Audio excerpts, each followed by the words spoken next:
You are the resistance. This is your last chance. After this, there is no turning back. You take the blue pill. The story ends. You wake up in your bed and believe whatever you want to believe. You take the red pill. You stay in Wonderland. And I show you how deep the rabbit hole goes. This is a struggle for the survival.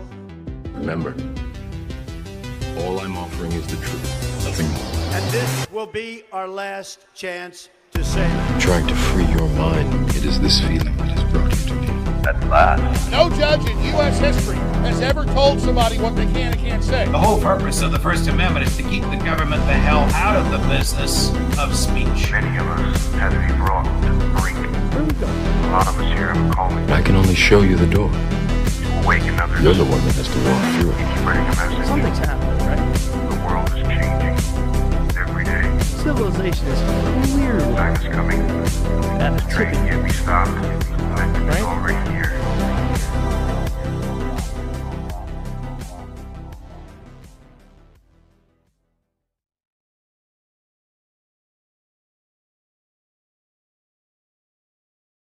If you are receiving this transmission, you are the resistance.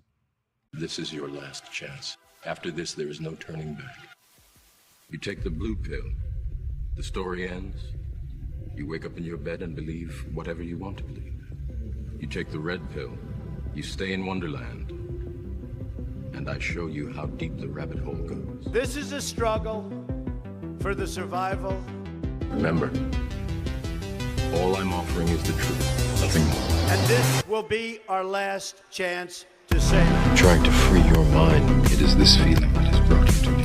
At last. No judge in U.S. history has ever told somebody what they can and can't say. The whole purpose of the First Amendment is to keep the government the hell out of the business of speech. Many of us had to be brought to the brink. A lot of us here have a calling I can only show you the door. to awaken others. You're the one that has to walk through it. Spreading a message. Something's happening, right?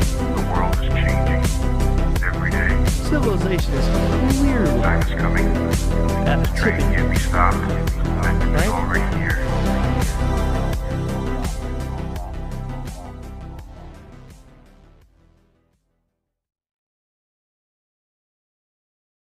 If you are receiving this transmission, you are the resistance. This is your last chance. After this, there is no turning back. You take the blue pill. The story ends. You wake up in your bed and believe whatever you want to believe. You take the red pill. You stay in Wonderland. And I show you how deep the rabbit hole goes. This is a struggle for the survival. Remember, all I'm offering is the truth, nothing more. And this will be our last chance to say it. Trying to free your mind, it is this feeling that has brought you to me. At last. No judge in U.S. history has ever told somebody what they can and can't say. The whole purpose of the First Amendment is to keep the government the hell out of the business of speech. Many of us had to be brought to the brink. A lot of us here have a calling I can only show you the door. to awaken others. You're the one that has to walk through it. Spreading a message. Something's happening, right? The world is changing every day. Civilization is clearly Time is coming. at a Train tipping can't be stopped. Momentum is Right? already here.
your phone with it, maybe, while I try to figure out how this works?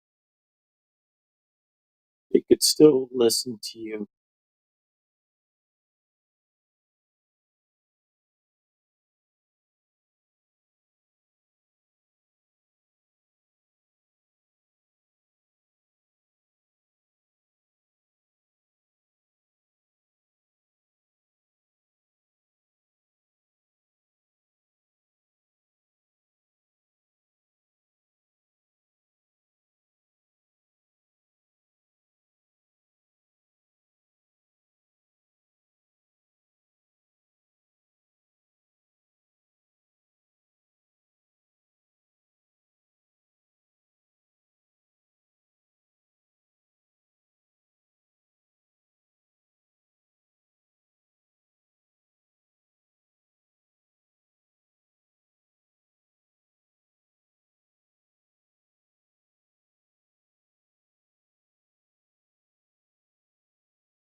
Oh my goodness, I had my damn mic muted. Wow. I was talking for 20 minutes and no one heard me. Oh boy. Sorry. I apologize, y'all. Hey, this is what happens on the True Perspective. That's I don't have a team of hardware people or monitoring the line. But I shout out to everybody that said no sound 10 minutes ago. That's why no one was tuning in. All right. I apologize, y'all. Armando, I see you and I hear you. Nyoka, I did see you and I did hear you, but I think you're still there. So no one heard that 20-minute rant that I was going. That's probably good. That's probably good because I was saying I was just talking about what was going on earlier, and I really do want to clear the air about this, Jess. If you are listening in, you are more than welcome to come on. But I don't know where the communication was. That was for a separate podcast entirely. This podcast right here is completely different and this was in the last couple of days, mind you. This was pretty much planned on the fly. That other chat that I had everybody else in was for a completely different podcast, but I mean, you took it a completely different way, and I don't think that it was very. I don't know. I got my opinions about it, but I'll leave it because I'm not going to make it about the show. But Nyoka, Armando, thank y'all for coming on. I'm going to put y'all on screen for everybody. Hold on here, so we can see everybody. There we go. So thank y'all for tuning in to the True Perspective on Spotify, Apple, iHeartRadio, YouTube, and Rumble. Also, the Rumble link is down for everybody. I don't know why it just went down right when the live started. So no one on Rumble is going to get a 20-minute silent rant that I was just doing. So I appreciate y'all for coming on. How y'all doing? How's everything? It's been a while. It's been a long time actually since we've all spoke together. Again, the last time, like last year, I think around this time, somewhere around there. Yeah, it's been a while. Yeah. Yeah, just about. So I see y'all doing a lot of things. I know Turning Point Action, right, Armando? That's correct. You're leading that, right? Yeah, And I'm the chair for the state. And you're chair for the state. Nice. And Nyoka, you made a recent post. I'm trying to remember what it was, but I want to say it had something to do with the school committee. Oh no, that was for the organization I'm the director for, Rhode Island Families for School Choice. Got it. We have like the National School Choice Week event every year. Got it. Okay. Yeah. So I've been trying to pay attention and follow along with everybody, and I see Turning Point Action coming to life, and I see Nyoka, you're doing everything with you got me in touch with Steve Stern and all that stuff, which has been a big help on getting viewership mainly, but also like I've been learning a lot through the apparatus that they have where they have a bunch of podcasters join together. And so it's a really great network, and I'm happy you can utilize it. And this is what we do. We try to connect people in the community and have them expand their businesses and their whatever they're trying to build, really, because this is a community effort. Yes, absolutely. And that's really like a part of like where I wanted to get, like eventually I want to get like a mass podcast going where there's multiple people from Rhode Island that are involved in the political area, whether it be on the liberal side or the conservative side. I mean, I know a lot of it's been more geared getting more conservative people in office because of reasons that we know why. Because it's massively underrepresented in office. But I've wanted to help. I mean, that's kind of been a lot of that's kind of been something that I've wanted to do, to get people on together and join the minds, and kind of have like a meeting of the minds, I guess on a monthly basis on here. But I mean, some people just get the miscommunication and say things. Anyway, so what's going on with you and I? What's going on with school choice and like what? So, I mean, we've been having a great year. I took over the directorship about a year ago, from a group that was really building, but they were ready to pass the baton to a younger group of people who will understand what the education system is like now because their children have already grown up.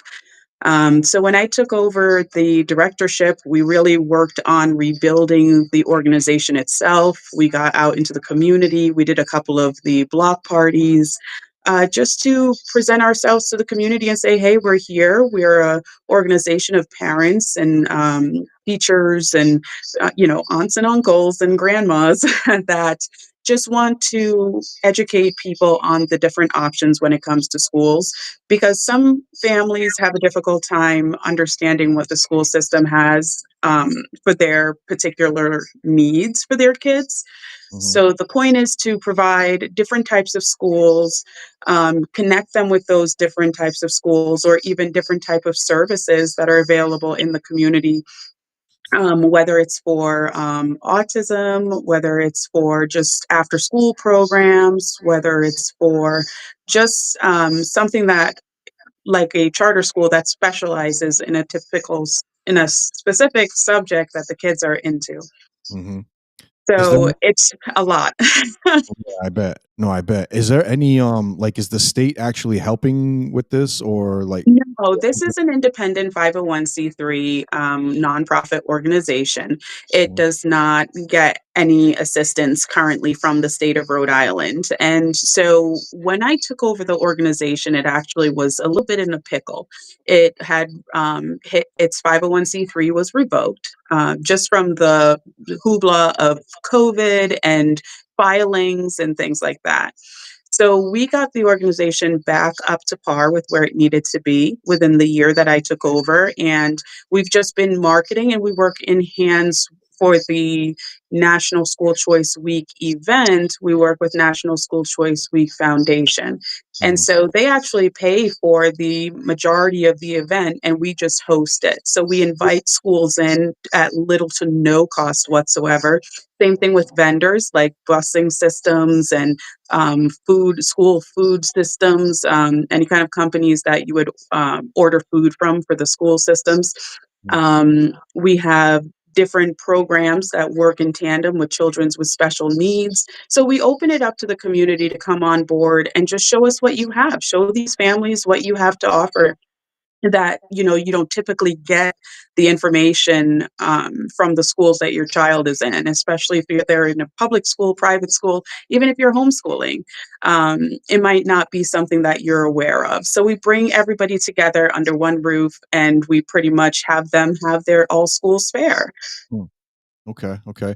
Has has has the state tried to involve itself at all or, like or has So back in 2019, the organization had a state rally.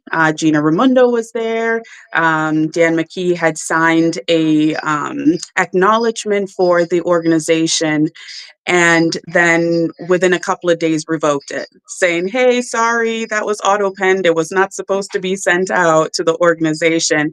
Only after it was announced by National School Choice Week Foundation that Rhode Island was one of 30 states where the governors approved and acknowledged that National School Choice Week was a national movement. Mm, So they took back their citation. that's So, very surprising yeah. and telling. It's like not it's not surprising that they took any funding away Well, we or didn't get funding from the state. That's the Mhm. thing. We don't get funding Right. from the state. But Um, they took away their they took away just the acknowledgement, the citation that says, "Yep, we're acknowledging that this is a benefit to the state." and they just took it away. They just took it away. Mm.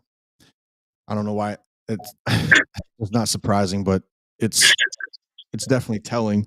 Um, Mm, and that's currently right under that, and that right now that's currently under McKee, right? That's correct. It was signed by Dan McKee. was Auto-penned, I should say. It was auto-penned. AutoPen, famous Yeah. AutoPen. Yeah. Um, and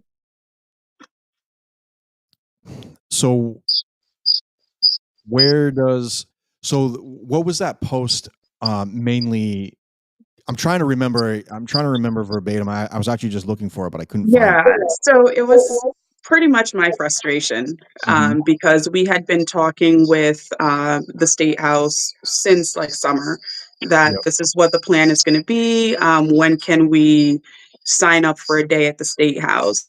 And they said the calendar doesn't come out until November. Go ahead and sign up at that time. So November 1st rolls around and nationals put in their application. They get a, sorry, we don't have space for you guys, or whatever kind of note, which pretty much just said, you can't have the space. So they And this was something inquired that was deeper already and made, said, right? pardon? This was something that was already made in advance, right? Like if like We had already said, "Hey, we're looking into the space for an event during school choice week." And the event isn't going to happen like during a time that, session would be happening. It was going to be a student showcase at the State House where National School Choice Week would bus the students in. Yep. So all of that expense wouldn't be at the expense of the school system at all. We'd be busing the students in. We would be doing like a talent show at the State House and just a tour of the State House with these kids. Mhm. Um, and we were told no. And when we inquired as to the why, they wouldn't give us a why. Shoot. Sorry. Okay.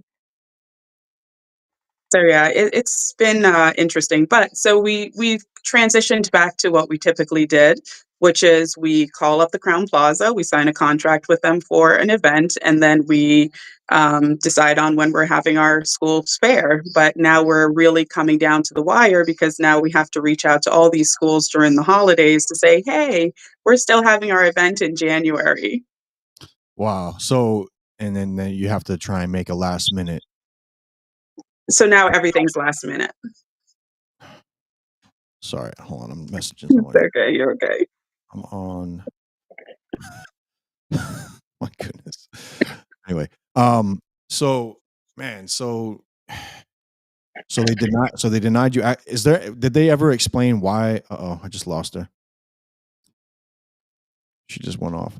Armando, now I got you. Yo. I think the connection. I think the connection on her side went just now.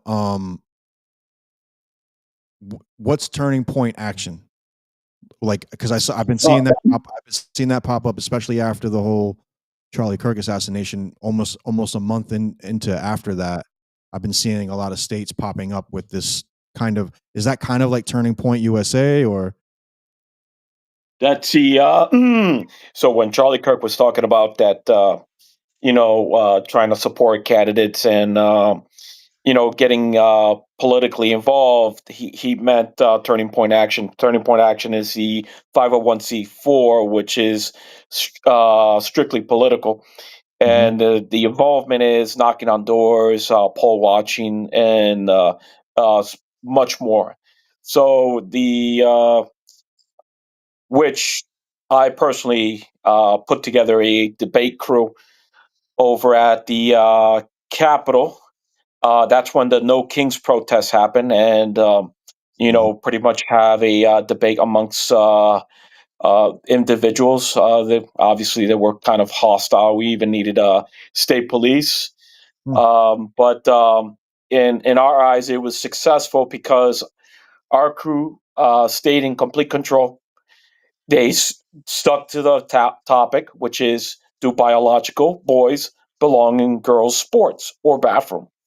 Mhm. And it was strictly facts on their end, and they did a fantastic job. You'll see a lot of people on the other side that were extremely irritated just for the simple fact that we were even bringing up the subject, and that the fact that TP action was even within that protest. Mhm. It irritated a lot of them. We pretty much stuck to our plan and had the conversation. We were very civil, and I was proud of them. But Nice. that's pretty much the gist of it. Yep. Nice. So now you've only put there's only been one event so far, right? Or has been. Well, yeah. As far as so we had one event as far as Turning Point Action. Mhm. Um, on a personal note, I end up helping with a Turning Point USA event, which is completely separate, just volunteering on my end as a concerned parent, as Mhm. well as my team volunteering as concerned parents. They even brought their kids, Mhm. which was Anthony Watson, an Olympian. He's what is that sport called? The skeleton. It's Yeah. supposed to look like a bobsled, but it's a single man use where you're facing down. Right. So, yep, great guy. As a matter of fact, I had a conversation with him, and he's been nothing but a joy to talk to. And the kids seem to like him a lot too. And we end up having like about 80 people in that event. Mhm. Okay. So, Nice, so nice. yeah. Very nice. So you're seeing you're starting to see, like, a lot of participation with, with, like, younger are these younger well, like, what, is it high school? Is it college? High school. Yeah, Okay. so it goes from high school and college, and Nice. also there was talk about K through 12, but I'm not sure if they're going to really implement that. Mhm. But there is talk about creating something within those lines. But yeah, it's high school and college for now, and the schools have been, as far as I know, very successful. So the a kid named Ryan helped put the event together over at Cranston West, and he was nothing but engaging and very motivated. He ended up getting about 50 classmates to come to the event alone, and he has quite a few members as well.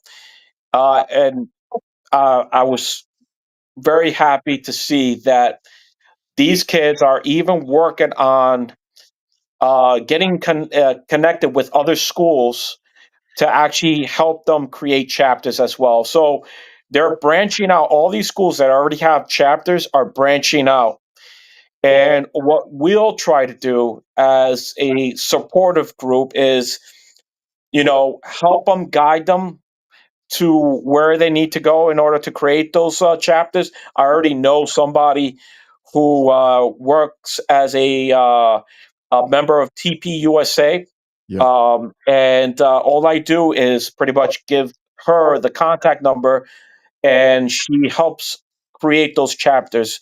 So we just guide them and push hard enough so we can get the chapters along the way, because obviously there are certain teachers and certain individuals that don't want that to happen. They Mhm. they seem to be very afraid of the idea of having a turning point. Yeah. Don't know why, but Couldn't be that they're asking the right questions, right? it's always the case. Uh, I saw so I saw Rhode Island pop up. I think it was on Fox News or something recently about Turning Point, right? Yes. Yep, Am I getting that right? Yes. yep. So it's starting to make I think that's in Kingston, Rhode Island, I think. Barrington. Barrington. Okay. Barrington. Um, and so we are seeing this become something that needs to be present, and the whole model of the whole model of it is really just really just having First Amendment speech, free speech, that to act, Absolutely. also to do it peacefully. Even though when you're going up and you're having these table stands, and some of these people are having these conversations where you're going up against the so-called mostly peaceful protesters, you know what I'm saying? And it's I think there's a lot more to it than just people just being completely irate about nonsense, or not. I wouldn't say not I wouldn't say irate about nonsense, but not approaching Mm. these things with a rational thought process, with the idea that they can just bully someone out of a conversation, or out of an ideology, or whatever. Yeah. I mean, Um, the conversation has stopped when it comes to approaching a common sense conversation with anyone in the state of Rhode Island. I yeah. think that it's really important to teach these kids how to debate. It's really important for these kids to learn how to research.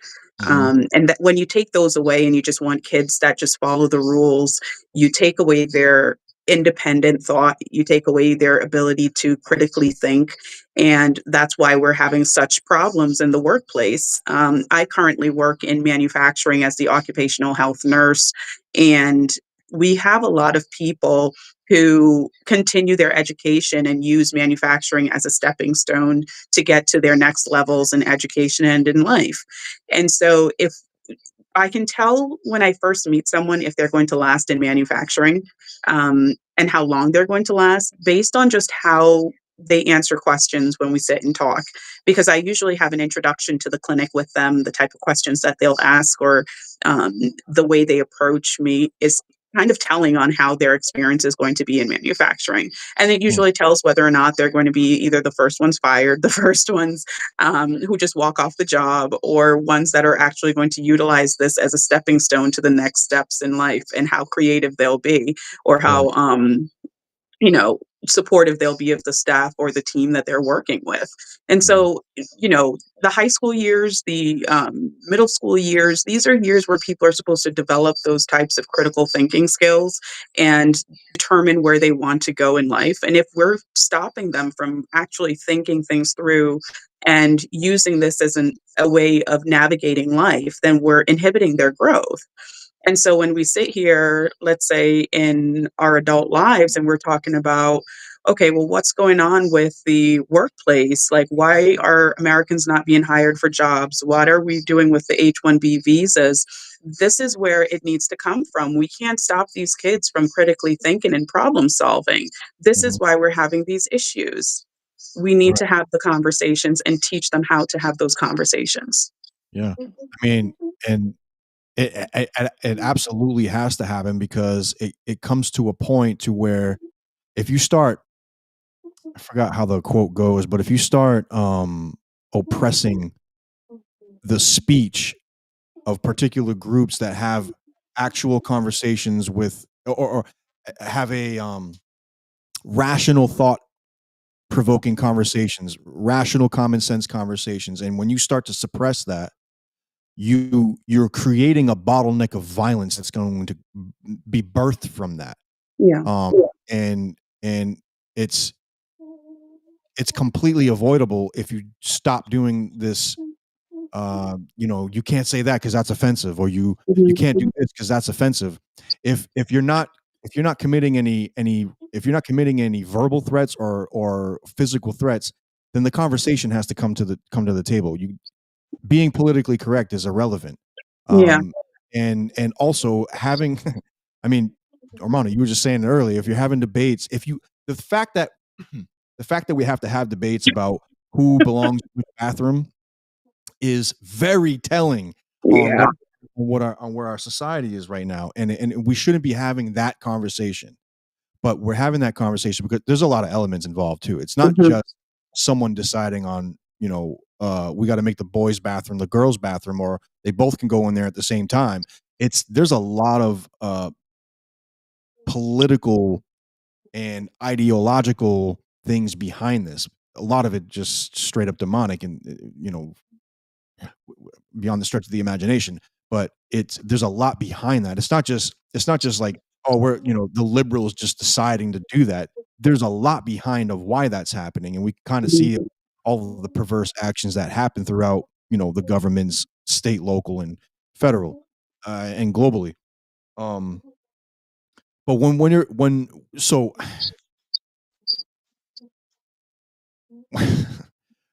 the fact It's a loaded subject. It's such a loaded subject. there's so much to that doesn't Yeah. that And there's no right or wrong per se answer in terms of like explaining how we got to this point, because there's so many different elements that contributed to this. I think where we really went wrong though is to suppress the opposition of that conversation. Yeah. Because if it's, boys in girls' bathrooms today, what is it going to be tomorrow? And it's going to be something just as absurd. In my opinion, the way I see it is that they hyper feminize boys because they're easier to manipulate if they're feminized because you confuse them. They don't know who they are or what they are. All they know is that there's so many different transitions that you can be, and you could be any single one of them instead of just owning up to, listen, it's okay to be uncomfortable in the body that you're in, but when you get older, you start understanding who you are, and all of a sudden, there's a deeper understanding. It's called maturity. You Mhm. start to become mature and you start to understand. That's how it is. It's always been that way. Yeah. And they're just confusing these kids because they just want to manipulate them. Yeah. No, yeah, 100%. They're most impressionable at those ages, like Mhm. from 1 to 18. I mean, even by 25, they don't even have their frontal lobe fully developed. But gradually before all of that, if it's grooming, and we've heard conversations about that where you see like the grooming processes and all that stuff. And Right. those are legitimate real things that are occurring, and there's still people out there that uh vehemently deny that and are so naive to that being actually present. And but those are real things. And then another thing about the whole transition thing, like you said, yeah, it is, there are normal factors to when kids are growing up that they don't feel comfortable in their own body or whatever, Mhm. minds, and you have these emotions and all this whatever, and totally understandable. That's scientifically understandable. But then when it gets to the point where they're band-aiding these this like, "Oh, no, it's okay. Yeah, yeah, yeah. You're actually a girl," when they're a boy, or "You're actually a boy," when they're a girl. And then it gets into this language Yep. manipulation where it's like, "Oh, no, well, gender isn't the same as sex, or sex," whatever, however they form this thought together. And then it starts breaking down the actual understanding of like, no, you're creating the development of the mental disposition. 'Cause Mhm. I do think a lot of the times, I think it's almost 100% of the times that it's a mental disposition, even though there are those.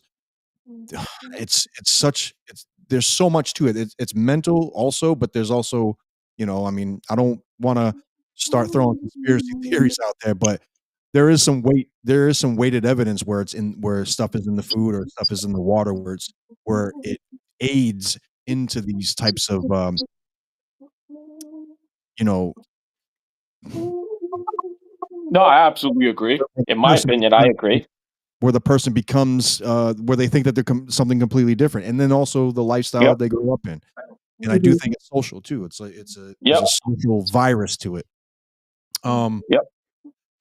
I don't know if in school choice and turning point, but if are you met with these with both of these kind, well, not just that, but are you met with these kind of uh, confrontations and conversation? Like, do these things? Because I know, especially when it involves anything school wise, it's Mhm.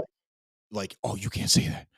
Oh, I've seen it. I mean, my wife, she worked, God bless her, because she works with kids and like she's able to do that stuff. But they do have, like, these schools do have a culture where it's like, oh no, you can't say that.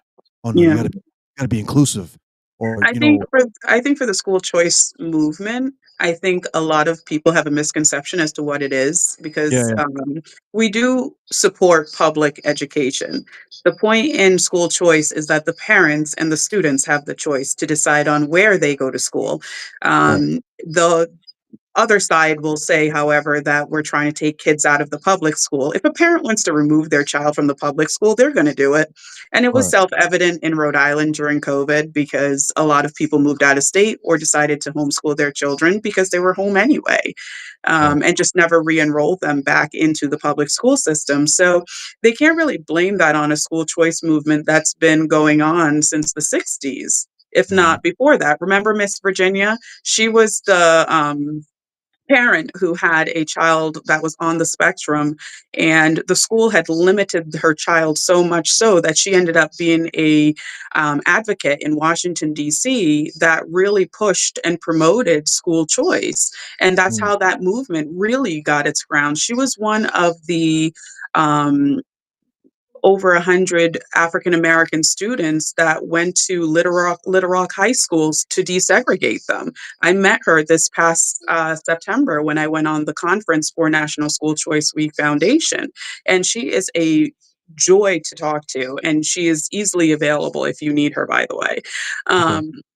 Okay. But when it comes down to actually having that right as a parent, and I think we saw that during the pandemic as well, when a lot of the parents were put on the watch list, because apparently we're terrorists for Yeah. wanting to actually know what is going on in the schools. Um, but that's where a lot of the fight began against school choice was during the pandemic, where Mm.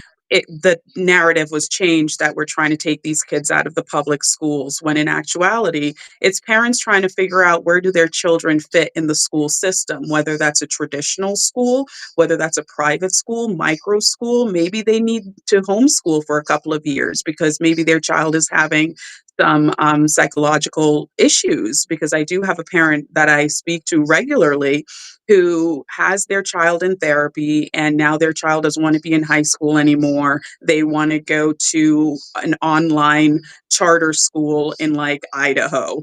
I mean, Oh, it's definitely um, exemplifies what school choice is all about. And I said to them, when you're navigating something like that, you have to consider the factors of your home life as well. Are you and your family able to afford something like this? Are you able to take the time? Are you able to leave them on their own at home and know that they're getting their homework assignments done? I mean, right. this child is an older teenager, so I mean, you can leave your child at home if you need to. But because of the different aspects that goes into this child's life, it's definitely a decision between the parents, the teachers at the schools, the therapists, and the student themselves. Mhm. And I think that what Rhode Island is trying to do is pretty much say, okay, your kid goes here and that's it. We Yeah. make the decisions. You can't question what we're doing whatsoever. And that's it. And I've tried to have these conversations. I've actually been in the room at RIDE when they're having their meetings. I've introduced myself to them several times. I've gone to the Math Matters event. I saw Angelica Infante Green, our commissioner of schools, and I've tried to have the conversation. And the minute I tell her that I'm from school choice, she walks the other way. I would love to have these conversations, because if I can't even have the conversation with the person that's making the decision for my child, Mm. then I'm going to remove her from school. I'm removing her from the public school system because I can't even talk to you about what's happening and try Right. to come to a consensus as to how to help these children in the schools. And that's like school choice, like that's under the like the state tells you, like if you live in a certain county or a certain area of a county, basically the state's telling you which school that your child can go to because you live on this. You Certain parameters, live in, yeah. yeah, you So, I live mean, in Providence, for example, in, they have a school choice-esque system where you get to choose 3 different schools that you would like to have your child in, and it's kind of like a lottery-esque system. Once one school fills up, you get to go to the other one, or you might not get your first option, but you got your second option. And of course, the parents have to decide on programs like that. And I've had parents reach out to me about a program like that as well, where then we talk about, okay, well, culturally, you speak Spanish at home, your entire family is Spanish. Would you like your daughter to go to an all Spanish school, or do you want your daughter to go to a school that's predominantly English or and focuses on, reading, writing, and arithmetic? Or do you want to put them in a cohort that is more Spanish and culturally based, and you just learn the curriculum that's there? You kind of have to look at both things. And so this parent ultimately opted to put her child in a school that was primarily focused on academics versus the cultural aspect, which a lot of the Providence schools are trying to mend and just do a lot of cultural education.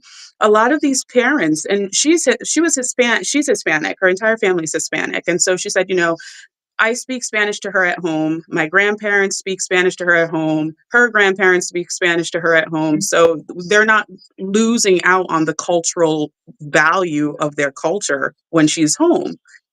But mom says She needs to learn to read. She Right. needs to learn to write, and she needs to learn mathematics. Like, she needs to learn skills that will help her to the next level. And so I didn't choose the schools for them. I just asked them to think about what the outcome of that education will be. And Mhm. so then there was another parent that said, no, she needs to be a little bit more fluent in Spanish. She needs to understand the culture a little bit better. So, yeah, I do want her in a mixed school system like that. And I said, Right. great, then this school would be perfect then. And so they stay in the public school system. It's not, taking them out of it. It's just helping them to understand what each school in the system has to offer. Good, good. Yeah. I mean, yeah, that's I mean, I don't even know why that's even like a big issue for people to have those options. Like Yeah. for parents to have those options. Um, I never actually I don't even know if the state has actually even provided any reasoning behind why that actually is. Maybe it's because of population, and maybe to some degree it kind of makes sense due to, I don't know, the imaginary lines between one city to the next. But at the I've same heard a time, plethora of reasons yeah, Almost from like prepping us for something. yeah, yeah, right, right. I've heard a Um, plethora of reasons as to why, I and don't think primarily it goes Mm, back to the right. funding of the public school systems. Mm, mhm. And I also think that many other states have developed ESAs or education scholarship funds that are just really easier to move the funds around depending on where the child goes. The money follows the child.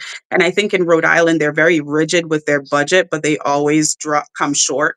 Right, right, So right. I think before we even talk about the funding of real school choice movement in Rhode Island, we have to talk about the funding formula that they utilize, and they really need to clean that out before they can even see what's under the hood to even put into a scholarship fund or an education type of program, because there's no structure here for it.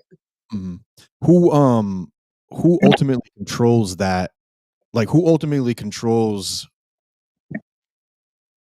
the programming, or, what student can go where? Like, I mean, is that the school department? Is that the Technically, yes, Yeah. because if you're going to remove your child from the school system itself to homeschool, you have to notify the school department. Right, right, right. Okay. And if any parents that are watching or will see this, what's are you familiar with the process of homeschooling, like, with parents that do that? Like, and what is the process that they would have to go through in order to So kind it's fairly easy in Rhode Island, actually. You just need to tell them that you're homeschooling. And then of you just choose a curriculum that you would like to teach, and you just kind of update them on child's progress. Or some people don't even have to. I mean, Rhode Island is so lax about so many things. I think that that's why we're in the problems that we are in right now. But we're Mhm. also starting to develop that connection with the homeschool community as well. So we're not fully involved in the homeschooling community because they really do like to have that independence to do what they feel. So a lot of the Yeah, different quite families right. do different things, which is great, because you're finding something that works for you. So they'll have like little pods where 4 or 5 kids or even up to 10 kids get together. They'll do like 3 days where a different parent teaches a different subject. And then the rest of the time, they're doing like more hands on stuff. They're doing field trips to actually learn about what their topic of the week was. Nice. So they really develop their own curriculum to kind of test the students or test their children to see if they really understand the concepts. And I have a lot of other friends who went to completely different schools outside of the public school system that focused primarily on music or on art, and they're doing wonderfully for themselves in their adulthood after going through programs like that. Nice, nice. Um, I mean, I really think that parents should just start pulling their kids out of school. I mean, the level of, the level of inconsistencies and the dangers also, because there's a lot of that. Um, and I mean, I just think that they should just be pulling their kids out of schools, and I know that's easier said than done because it's not the most convenient way. for many families, and I Mhm. understand that. I mean, we're all working parents, working Yeah. families, stuff. So I totally get it. But that's one thing that I've had on my mind so much is that, do I want to send my son to a public school, Mhm. or get him into a private school somehow, or do I want to homeschool him? And I do think the latter is the best way to do it, is to get him in, is to you know teach them at home, because they're not, first of all, they're going to get completely indoctrinated with a bunch of new age, non-common sense way of thinking. Mhm.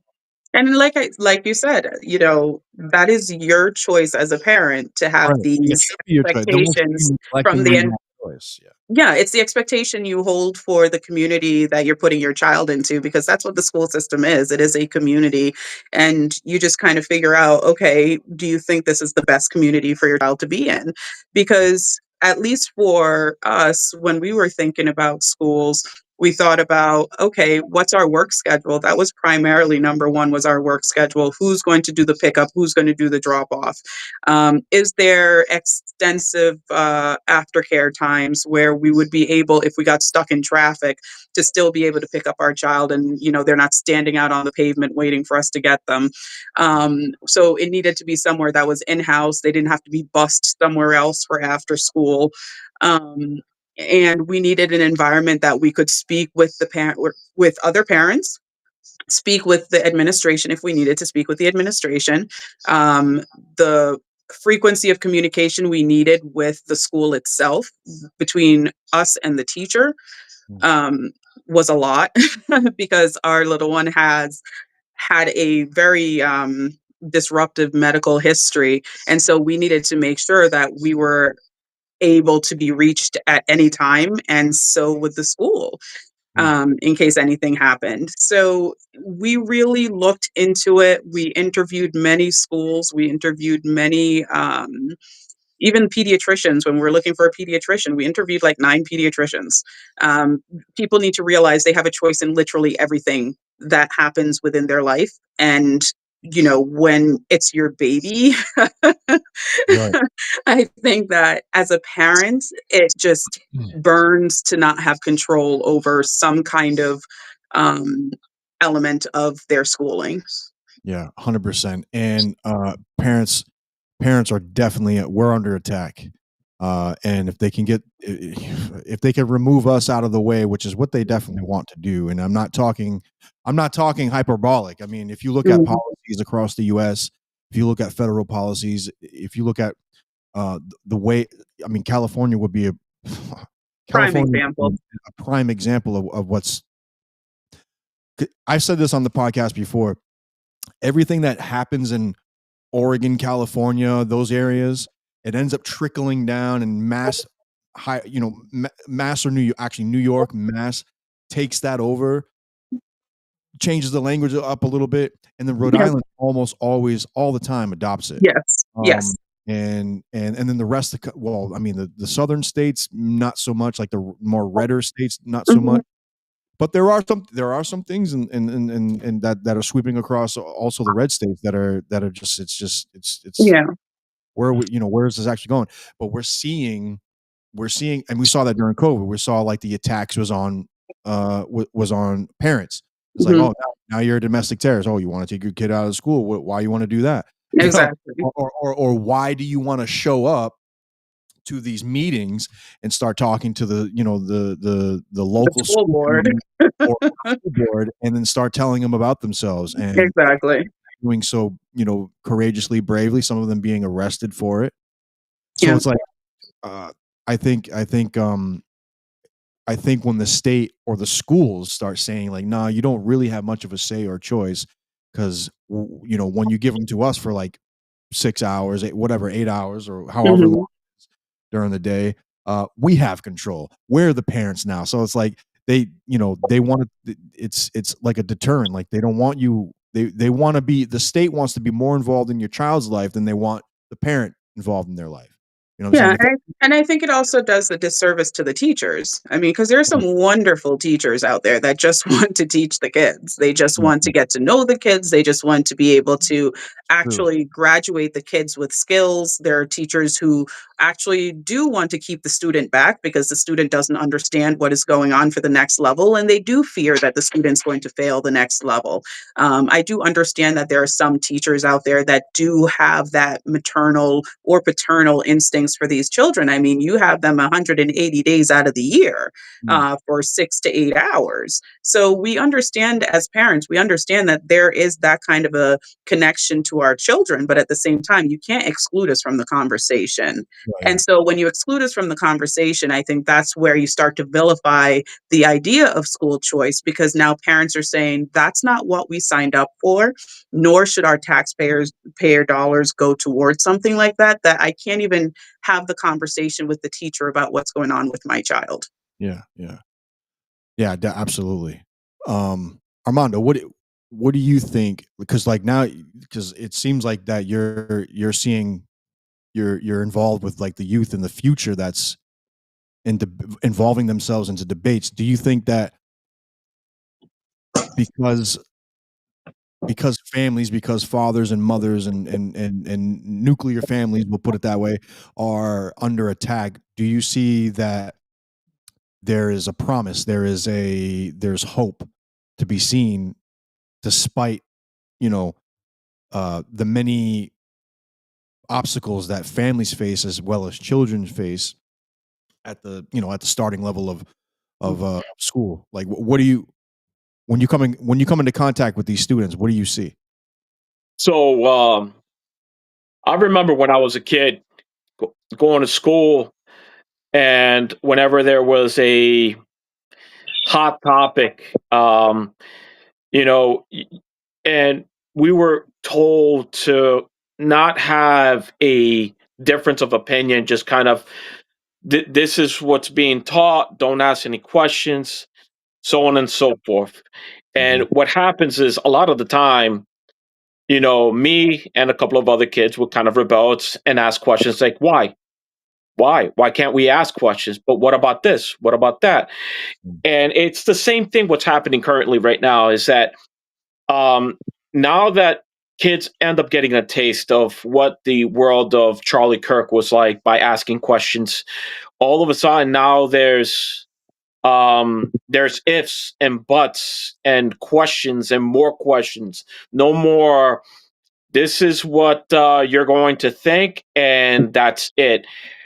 More than ever, when we think about kids, we have to remember that there's a lot of them that love the idea of rebelling. They rebel. It's natural for them to rebel, which they're separating themselves from the authority, right? Mhm. They're trying to become the authority. The more they become the authority, the more they push away, which is why you see so many boys in a high rate becoming conservatives.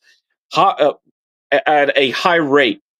And all of a sudden, I start seeing boys who are actually coming to me and asking how they can get involved, what is it that they can do in order to participate within Turning Point. And I remember when being a conservative was taboo. All of a sudden, it's embraced because nobody wants to seem like they're weak anymore. They Mm. want to be part of the rebellion, and that's what this is a rebellion against the machine. And the machine is trying to maintain its control, but yet these kids are pushing back with a fury. The more they try to control these kids, the more they're trying to push back, and that's when we try to come in and support them.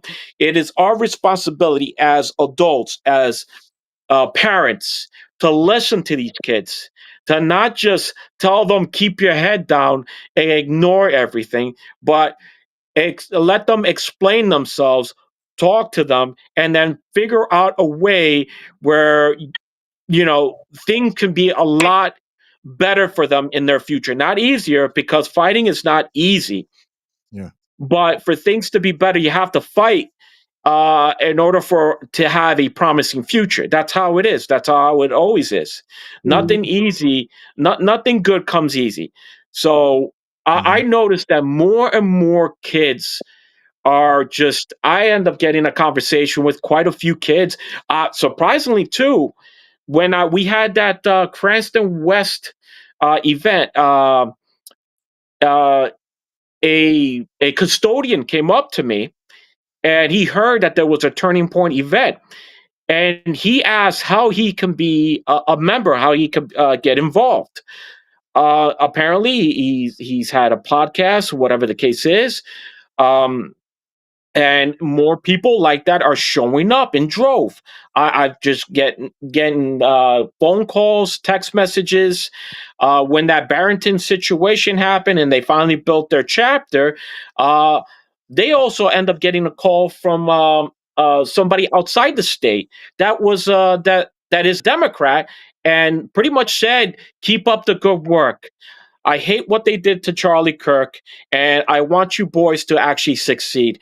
And it's happening more and more and more. The more insane the other side comes off as, the more support we end up getting because they want a sense of normalcy.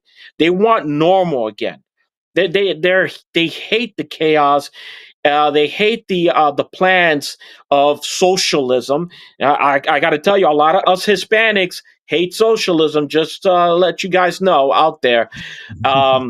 And I mean, and also the whole idea that United States is trying to get all their immigrants out of this country because America's racist. Then you better say the same message to Mexico because they're doing the same thing.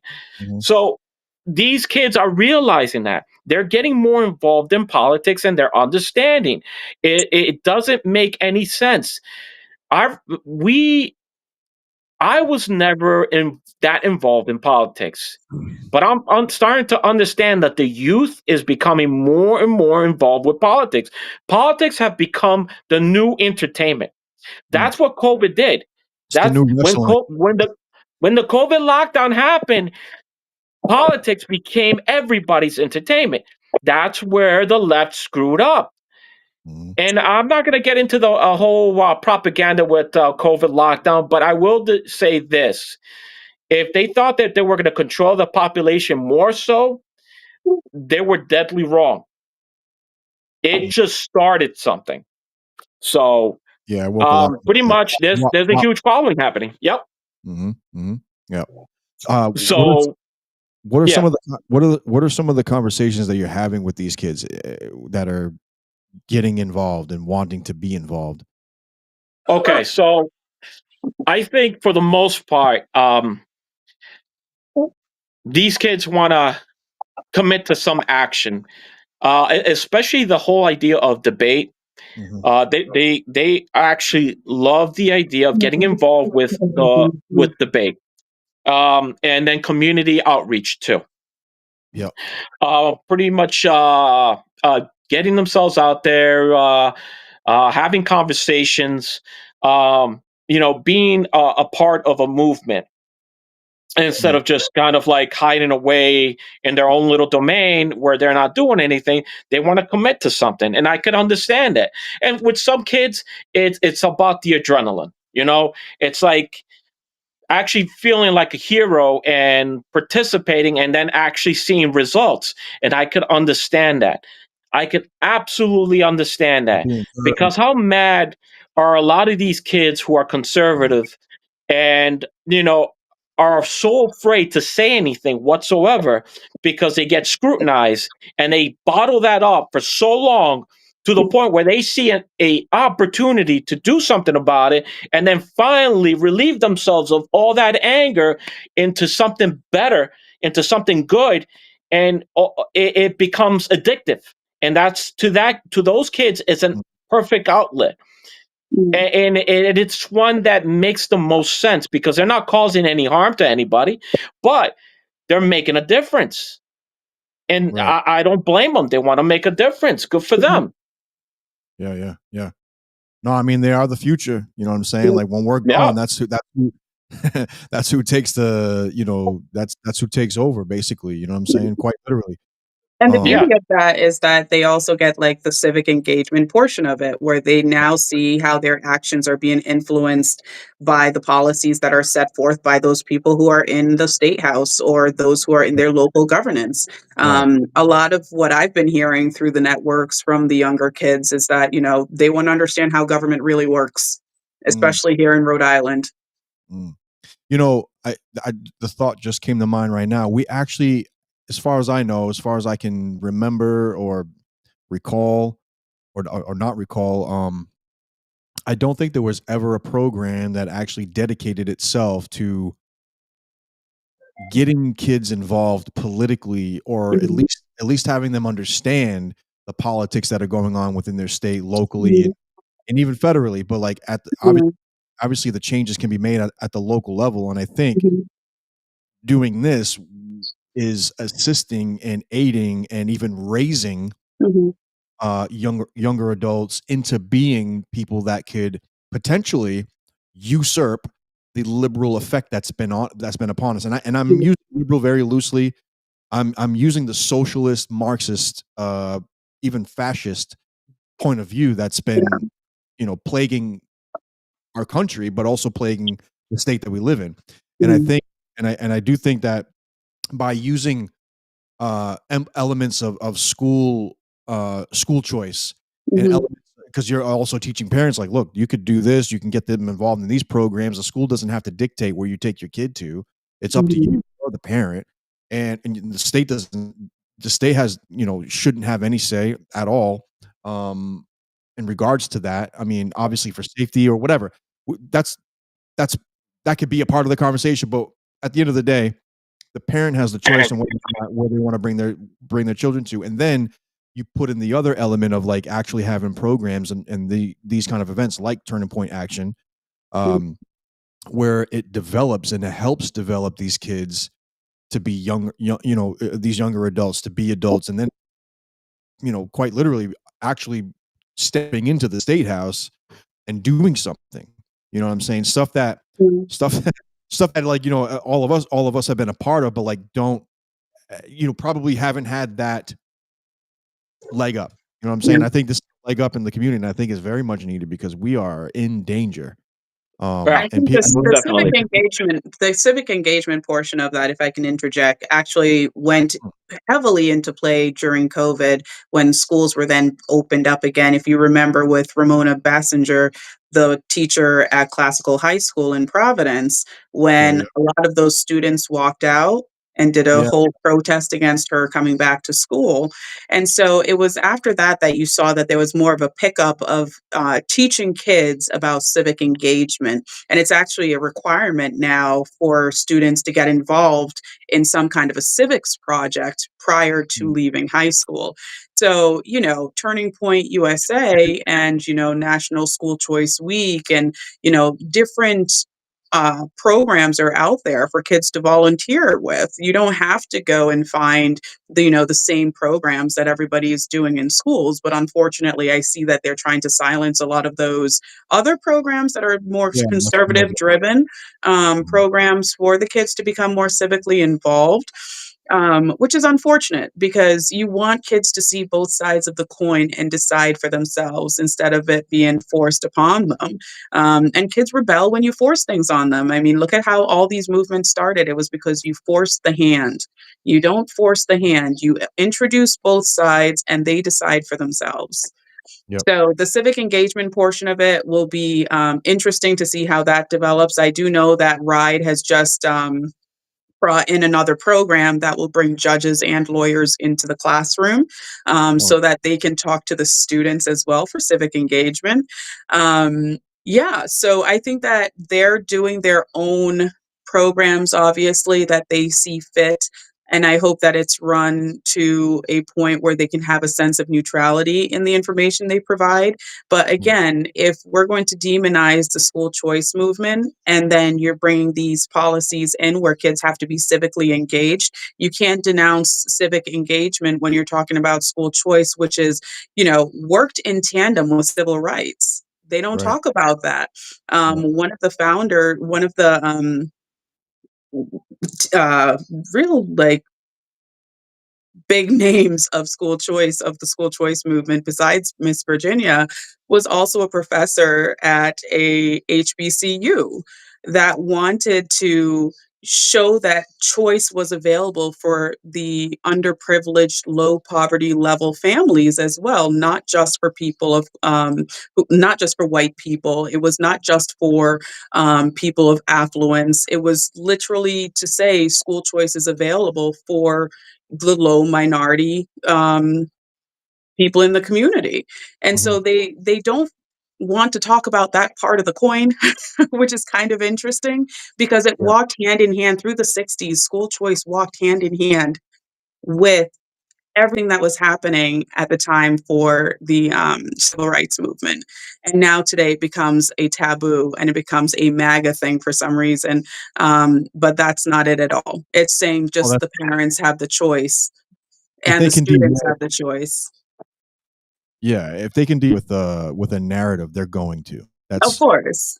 or if or if it's not a part of the narrative, they're going to, keep it on the wayside. Yeah. And we've been seeing, although a lot of it breaks through. I mean, no, you can't suppress the human spirit that wants truth, that wants things to go into the right direction, whether Mhm. how hard it is to do that. Yeah. People, genuine people, especially. I mean, what's the most thing that parents love the most is their children. So Yeah. of course they're going to be more, Involved. they're gonna be more involved. They're gonna be like, "What? What are you saying? I can't choose this." And what do you mean my son or daughter can't you know uh take this type of civic path? That's Mhm. opposite opinion to the so-called current narrative. We wouldn't Yeah. have current narratives if we were able to just have genuine dialogue. In fact, I would think it would most definitely unify rather than divide, which is Mhm. the key. This is pretty much the idea of what America's supposed to be, is that we're supposed to be unified, not Mhm. divided. And then Yeah.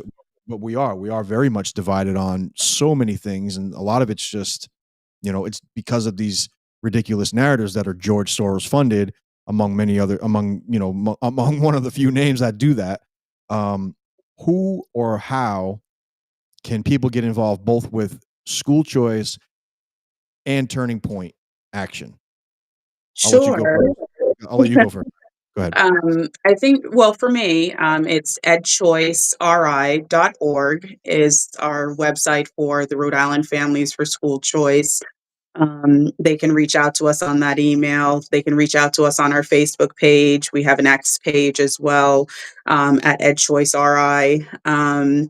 There's multitude of ways, emails, text messages. It'll pop into all of our it'll pop into Nice. all of our inboxes. You can find me on Facebook as well. So yeah. Okay. Nice, nice. And what Yeah. about So yeah. with Turning Point Action, you can reach me over at actionri at proton.me. And, just give me your some of your information, and then I'll try to get you going for pretty much a lot of different things that we like to get ourselves involved in. We don't just stick to one line of work, but we do so a lot. But definitely, we have a group of people who are very energetic, fearless, and I love every single one of them because they showed the courage to actually participate and getting involved. And you know what? I'm there to be in the front lines, defending them. And as long as they do their work and they do what they need to do, I'm there to protect them and making sure that nobody gets in the way of their progress. Nice. So that would be actionri at proton.me. Nice, nice. And are there any topics right now concerning all of this that we haven't touched upon?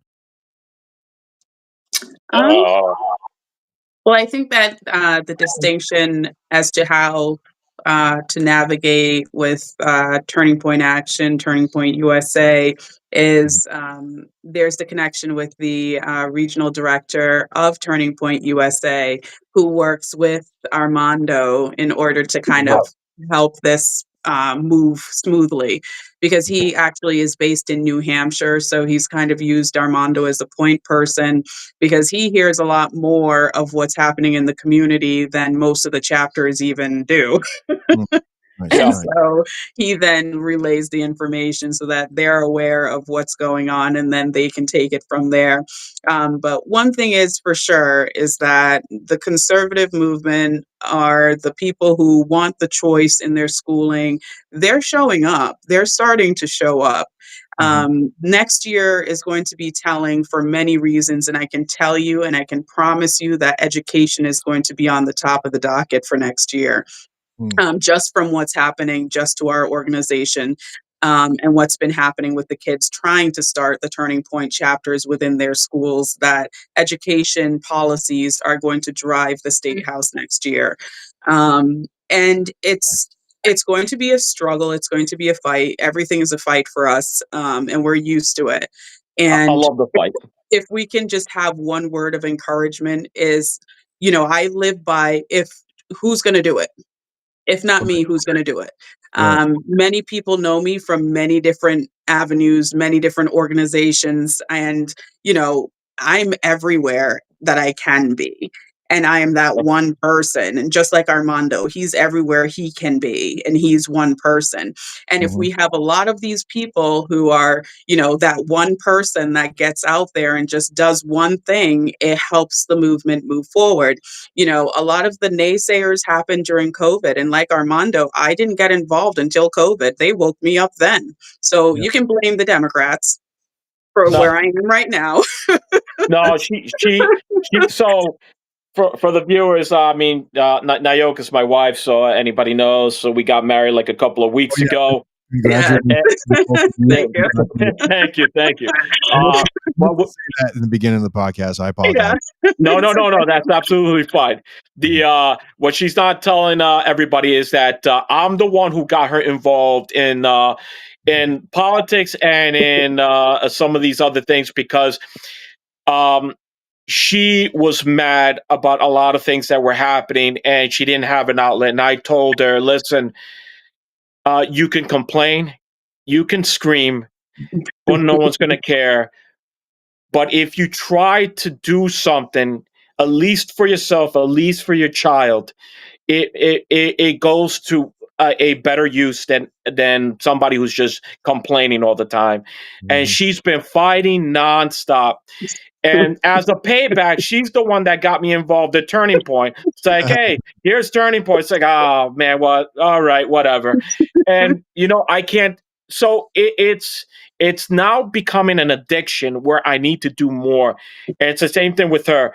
I need to do more because if I'm not doing more, all of a sudden I feel useless. Mm. It's all that work habit of labor work and overtime where if I have that sense of achievement, that sense of doing something with my hands, a sense of accomplishing something, it's fulfilling. It's actually giving me a greater purpose than just Mhm. making money. Yeah. Yeah. Yeah. Amen to that. And to point out that we don't make any money. I'm We broke, actually bro. do. This is Yeah, yeah. total volunteer. This is totally volunteer. Because it's not about us. Unfortunately, our generation has missed the mark.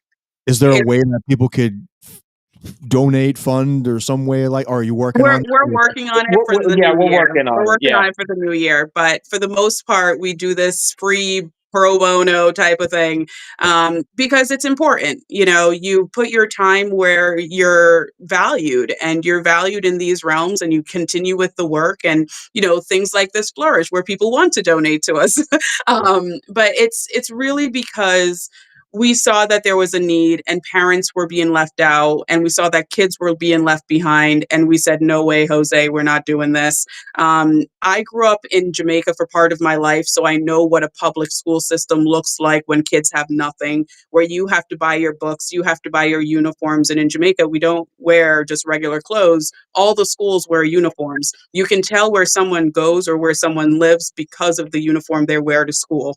And so that's the system that they use in Jamaica. It's the English system. And same thing with the education. You have to test into different levels of schooling. And if you don't pass those exams, you don't move ahead. And Right. so we're dropping the bar so low for these children here in the country that, of course, we're going to have a whole bunch of H-1B visas coming over because they're held to a way higher standard. And so then when I moved here from Jamaica, I grew up in Stonington, Connecticut, and that was an amazing public school. An amazing public school. We had an Amistad club in elementary school that I was the president of in middle school. I'm sorry, in middle school. I was the president of that. So when they were redoing the ship itself and building it in Mystic Seaport, there's actually a quilt on board with my handprint sewn onto it because that was part of our club's project. And so, like, there are different things and different aspects of how a public school can actually work to teach kids about history, to teach them about government, and actually show them a good public education. We had AP government. I was in AP government. We actually divided up the classroom to look like we're in Congress, and we had to debate actual subjects and topics in that class. And I was a junior at the time. That was a senior level class, and I was a junior at the time taking that class. I mean, there's just so many ways that we can go about it. And during the pandemic, Barrington, I believe it was Barrington, was the school they were talking about taking away the honors and AP classes because nobody else could catch up to the AP kids. It's like, what? Yeah, so there's a whole bunch of movements that happened during COVID, and like Armando said, that really pushed me into saying, no, enough's enough. We got to give parents the choice to know what their kids are capable of and what education systems they want them in.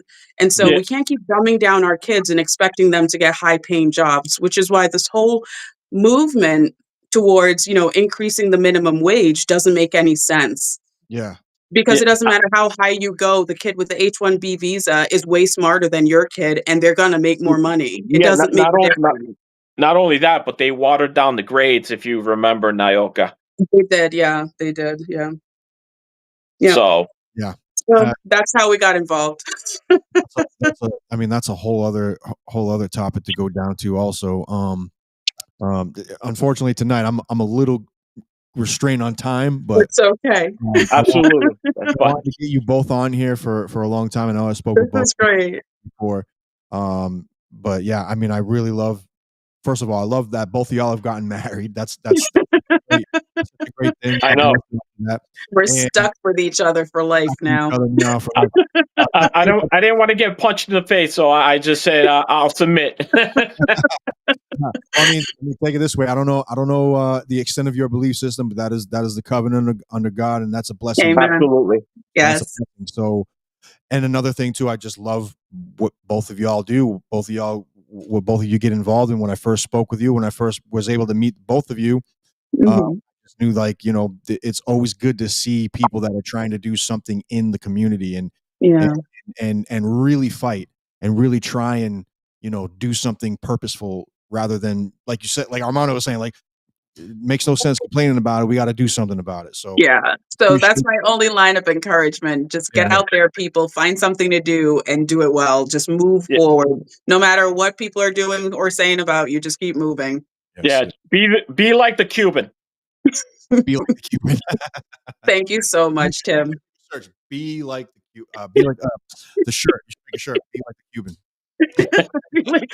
I I appreciate like y'all. that idea. Yeah. Make more shirts. I'll buy one. I'm not Cuban, but I'll wear it. I appreciate y'all. We do. I love y'all. Thank And you, Tim. hopefully next time, well, we should meet up in person at some point. But Yeah. hopefully, well, not hopefully, next time when I have you both on, or whatever, it'll be in studio. So Sounds good. I'm working on that. I'm trying to get more local in studio on here and also broadcast online with everybody else. But look, I appreciate y'all for coming on. Everybody else that's tuned in, make sure give them go for Armando. You can go first, and then Ioka, just let them know where to Roger reach. that. Mhm. So yeah, the to reach me would be actionri at proton.me. I repeat, actionri at proton.me. And you can reach me, Nyoka Powell, Director of Rhode Island Families for School Choice, at edchoiceri.org. And our email is right on the website, so you can just click that link. It will send us an email. We're also on Facebook at Rhode Island Families for School Choice. Nice. All right. Everyone that's tuned into the True Perspective on Spotify, Apple, iHeartRadio, YouTube, and Rumble. Also, apologize about the Rumble link falling earlier in the show. That'll get uploaded later on Rumble. But I appreciate y'all. Thank y'all one more time, and yeah, we'll do this again. It's always Thanks, a Tim. Roger that. Have a Thank good you, my night. friend. You too, brother. Thank you. Bye-bye. If you All are right, bye. receiving this transmission, you are the resistance. This is your last chance. After this, there is no turning back. You take the blue pill. The story ends. You wake up in your bed and believe whatever you want to believe. You take the red pill. You stay in Wonderland. And I show you how deep the rabbit hole goes. This is a struggle for the survival. Remember, all I'm offering is the truth, nothing more. And this will be our last chance to say it. Trying to free your mind, it is this feeling that has brought you to me. At last. No judge in U.S. history has ever told somebody what they can and can't say. The whole purpose of the First Amendment is to keep the government the hell out of the business of speech. Many of us had to be brought to the brink. A lot of us here have a calling I can only show you the door. to awaken others. You're the one that has to walk through it. Spreading a message. Something's happening, right? The world is changing every day. Civilization is clearly Time is coming. at a Train tipping can't be stopped. Time is Right? already